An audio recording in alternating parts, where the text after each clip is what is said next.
তো আজকে আমি কিছু টিপস এবং ট্রিক্স দেবো, সেগুলো যদি আপনি ফলো করেন তাহলে আপনি অবশ্যই স্লোয়ার বল করতে পারবেন। আর অনেক কথা বলে ফেলেছি, আরেকটু কথা বলি।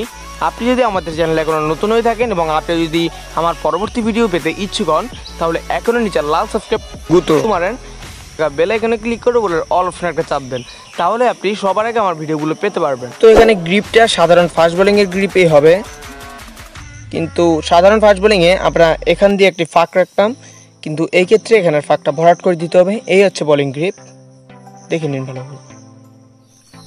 তো ভিউয়ার্স, সাধারণত আপনি শেষের দিকের ওভারগুলোতে স্লোয়ার বলটা দেওয়ার চেষ্টা করবেন, কারণ শেষের দিকের ওভারগুলোতে ব্যাটসম্যান কিন্তু হিট করতে চায়, এবং তখনই যদি আপনি স্লোয়ার বলগুলো দিতে পারেন এবং সঠিক জায়গায় যদি আপনি দিতে পারেন, তাহলে দেখবেন আউটের একটা সম্ভাবনা থাকবে। এবং আপনি কোথায় ফেলবেন সেটা হচ্ছে, যখন ব্যাটসম্যান হিট করতে যাবে তখন ব্যাটসম্যান যে অঞ্চলে বেশি হিট করে, যেমন আমি সাধারণত অফ সাইডে খেলতে বেশি পছন্দ করি, তাই আমি সাধারণত অফ সাইডে ম্যাক্সিমাম শট খেলে থাকি।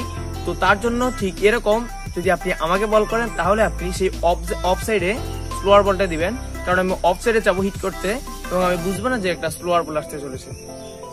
তো ভিউয়ার্স, ভিডিওটি যদি ভালো লাগে অবশ্যই ভিডিওতে একটা লাইক দিবেন, এবং আমার পরবর্তী ভিডিওগুলো যদি আপনি পেতে চান তাহলে এখনই নিচে লাল সাবস্ক্রাইব বাটনটি ক্লিক করে পাশে থাকা বেল আইকনে ক্লিক করে উপরের অল অপশনে একটা চাপ দেন, তাহলে আপনি আমার পরবর্তী ভিডিওগুলো অবশ্যই খুব তাড়াতাড়ি পাবেন।